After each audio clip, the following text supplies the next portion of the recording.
Kalau beberapa waktu lalu Pongki sempat bahas cooling fan dengan konsep yang udah cukup niat, sekarang kita kedatangan cooling fan lain yang secara konsep sebenarnya masih satu aliran, tapi datang dari brand yang ya bisa dibilang agak misterius. Secara tampilan sih masih mirip-mirip ya, desainnya futuristik dan ada RGB, tapi kira-kira apakah performanya bakal lebih oke atau malah kalah jauh performanya?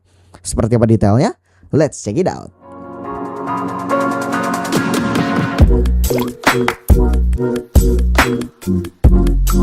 Halo guys, balik lagi bersama Pongki di sini.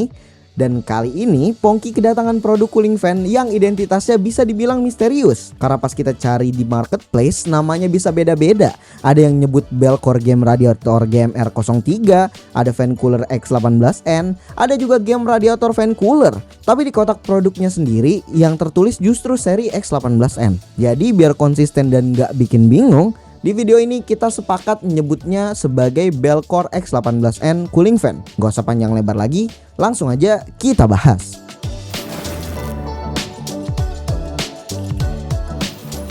Kalau ngomongin kemasan, produk ini datang dengan konsep drawer box berbahan karton yang cukup tipis. Jadi bagian luarnya ditarik ke samping dan di dalamnya kita langsung disambut kotak mica transparan yang memajang produknya. Kalau dilihat lebih detail, kemasannya memang kelihatan biasa aja. Desainnya simpel dengan dominasi warna hitam dan teks biru serta putih. Gak ada gambar atau outline produk di bagian kardusnya. Yang jadi pemanis cuma ilustrasi plat pendingin berwarna biru dengan finishing spot UV. Selain itu, di sini juga tercantum informasi spesifikasi dan tata cara penggunaan dalam bahasa Mandarin dan Inggris. Tata letak informasinya rapi dan terstruktur. Jadi meskipun bahasanya campur, tetap enak dibaca. Selanjutnya, waktu kita bongkar, isi kemasannya antara lain ada satu buah unit Belcore X18N cooling fan, satu buah kabel USB A to C sepanjang 100 cm, dua buah clip holder, satu buah warranty card, dan gak ketinggalan satu buah kartu yang berisi panduan pasang clip holdernya. Ini tergolong esensial banget. Bahkan manual yang biasanya berbentuk buku, ini cuma dikasih kartu aja.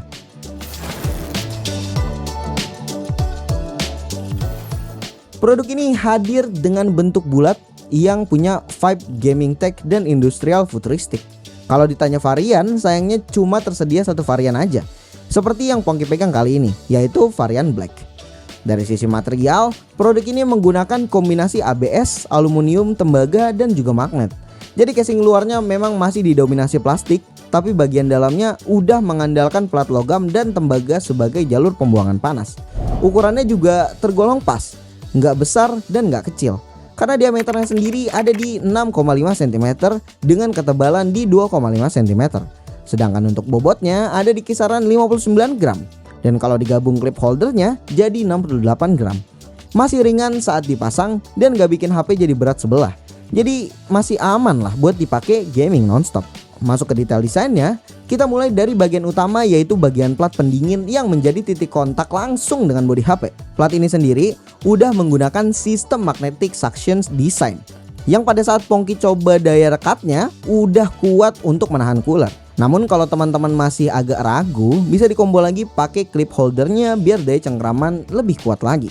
Pindah ke sisi belakangnya, di sini jadi area yang paling rame, di mana terdapat grill dengan desain futuristik. Tepat di tengahnya terdapat soket tripod. Lebih detail lagi, di balik grillnya terdapat 7 bilah kipas yang dikelilingi RGB. Nah, terkait RGB ini, dia akan langsung menyala pas cooler dicolok listrik. Tapi sayangnya nggak ada opsi pengaturan kecerahan. Matiin RGB atau gonta-ganti warna. Sayang banget sih. Paling nggak aturan Belcore ini ngasih opsi matiin lah. Nah, sampai di sini mungkin teman-teman ada yang ngeh satu hal, yaitu soket tripod. Sesuai namanya, secara fungsi ya bisa langsung dicolok ke tripod. Mungkin kalau buat gaming ini nggak akan terlalu kepake ya, karena biasanya orang yang main game bakal prefer pegang langsung HP-nya. Tapi buat yang live TikTok, maraton drakor, ini bakal bisa dibilang teknologi banget. Sementara itu, waktu kita geser ke samping, di sini merupakan area ventilasi airflow pembuangan udara panas. Lebih lanjut, pada sisi atas dan bawah terdapat soket untuk clip holder. Cuma lebih detail lagi, pada bagian bawahnya ada ekstra fitur, yang mana terdapat port USB-C sebagai input power dan di sampingnya terdapat tombol gonta-ganti mode sekaligus tombol power.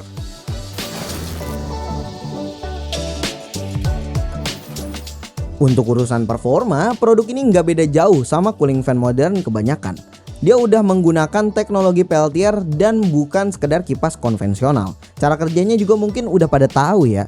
Jadi panas bodi HP diserap oleh plat pendinginnya, terus panas dibuang keluar dengan bantuan kipas. Selanjutnya, dari sisi pengoperasian, produk ini support 3 mode kecepatan kipas. Dan seperti yang tadi udah Pongki info di segmen desain, pindah-pindah mode di produk ini bisa diakses lewat tombol powernya. Nah, sistem tombol powernya ini juga tergolong unik. Saat connect power, fan cooler otomatis nyala di mode 3. Klik mode sekali turun ke mode 2, klik lagi ke mode 1, dan klik lagi untuk matiin. Sedangkan untuk urusan power, maka produk ini memiliki input daya di 5 volt 2 ampere atau sekitar 10 watt lah. Saat dites menggunakan charger yang mendukung daya hingga 22 watt dan kabel bawaan fan cooler ini, konsumsi daya di mode 1, 2, dan 3-nya terpantau sama di 8 watt. Nah, karena pengalaman sama kabel bawaan yang suka nggak beres, Pongki coba ganti kabel ke yang lebih bagus dan colok ke port yang support 100 watt. Hasilnya sama juga, masih di 8 watt. Meski ada perbedaan dikit pada mode 1 terbaca di 7 watt. Ini aneh aja. Kenapa asupan dayanya bisa sama semua padahal beda mode putaran kipasnya jelas beda. Nah, kalau ngomongin putaran kipas, produk ini diklaim memiliki putaran hingga 5000 rpm. Cuma sayangnya berhubung kipasnya di dalam, posisinya rada kehalang sama cahaya RGB dan bongkarnya susah. Jadi Pongki nggak bisa cek secara real berapa rpm kecepatan kipasnya. Untuk kebisingannya sendiri ada di kisaran 60 dB pada mode 3 dan 51 dB di mode 1 atau mode paling pelan. Lanjut lagi terkait performa pendinginannya, katanya performa produk ini mampu nurunin suhu dari 78,1 derajat sampai ke 10 derajat Celcius. Selain itu, produk ini juga didukung fitur super fast cooling yang pakai super large copper yang katanya bisa buang panas dengan cepat dan mendinginkan ponsel dalam waktu 1 detik doang. Nah, berhubung klaimnya terdengar ambisius, Pongki jelas penasaran buat ngebuktiin langsung di pemakaian real. Untuk pengetesan, Pongki masih pakai HP yang sama supaya hasilnya konsisten, yaitu Infinix Note Edge dengan chipset MediaTek Dimensity 7100 5G dan RAM 8GB LPDDR5X. HP ini terbilang udah representatif buat pemakaian gaming kasual harian. Selain itu, untuk urusan suplai daya, Pongki akan memakai charger di atas anjurannya yang 10 watt. Di sini Pongki siapin charger up to 22 watt. Skenario pengujiannya dibuat sesuai jumlah mode ditambah mode tanpa kipas. Ya total ada 4 mode ya guys. Dan pengetesan dilakukan di ruangan dengan suhu sekitar 25 derajat Celcius. Lalu setiap tes akan diberi jeda 10 menit biar panas HP-nya kereset. Kita mulai dari yang pertama, yaitu tes benchmark menggunakan Antutu Benchmark versi 11.0.9. Dari hasil yang didapat, cooling fan ini ternyata memang punya pengaruh ke performa HP, terutama saat masuk ke mode kipas yang lebih tinggi. Mode satunya udah berhasil ngasih peningkatan skor dibanding tanpa kipas. Lalu sayangnya di mode 2 hasilnya malah sedikit turun dibanding mode 1. Tapi masih tipis sih. Nah, peningkatannya paling terasa justru ada di mode 3. Di mode yang paling agresif ini, skor Antutu berhasil jadi yang paling tinggi dibanding mode lainnya. Jadi secara overall, hasil benchmark ini nunjukin kalau tambahan pendinginannya memang bisa bantu HP menjaga performanya lebih optimal, terutama mode tertingginya. Selanjutnya masuk ke pengujian game. Kita mulai dari Mobile Legends, game sejuta umat. Hasilnya di sini unik banget karena mode tanpa kipas malah jadi yang paling tinggi guys. Ini kemungkinan karena Mobile Legends memang cukup ringan buat chipset HP ini. Jadi cooling fan gak terlalu ngefek ke performanya. Atau bisa juga karena gamenya udah mentok di batasan FPS tertentu. Jadi tiap mode hasilnya kurang lebih mirip. Nah, hasil berbeda didapatkan waktu tes eFootball, di mana terjadi peningkatan meski sebenarnya masih tipis-tipis. Tapi paling enggak naik dari tanpa kipas dan tiap mode. Dari tanpa kipas sampai ke mode 3, peningkatannya terlihat stabil dengan mencapai kisaran 6-7%. Sementara itu, yang paling berasa adalah hasil tes di Genshin Impact. Karena semakin tinggi mode kipas yang dipakai, performanya juga ikut naik secara konsisten. Ini bisa dibilang wajar, karena beda sama ML, Genshin memang cukup berat dan sensitif terhadap suhu. Jadi, tambahan pendinginan akan ngebantu chipset menjaga performa jadi lebih stabil. Dari semua pengujian ini, baik benchmark sintetis maupun game yang berat, produk ini terbukti bantu nahan thermal throttling sehingga performa bisa lebih konsisten sedangkan di game ringan peningkatan FPS-nya nggak terlalu signifikan. Oleh karena itu fokusnya akan lebih ke menjaga suhu dan kestabilan performa aja. Dan nggak lupa Pongki juga sekalian cek suhu fan cooler sekaligus HP-nya selama pengetesan. Untuk suhu HP-nya sendiri, pada saat tes benchmark dari tanpa kipas ke mode 3, terjadi penurunan suhu dengan rata-rata 2 derajat Celcius atau sekitar 6%. Sedangkan pada saat gaming, dari tanpa kipas ke mode 3, penurunannya terlihat lebih besar sampai 7 derajat Celcius atau sekitar 15% lebih dingin.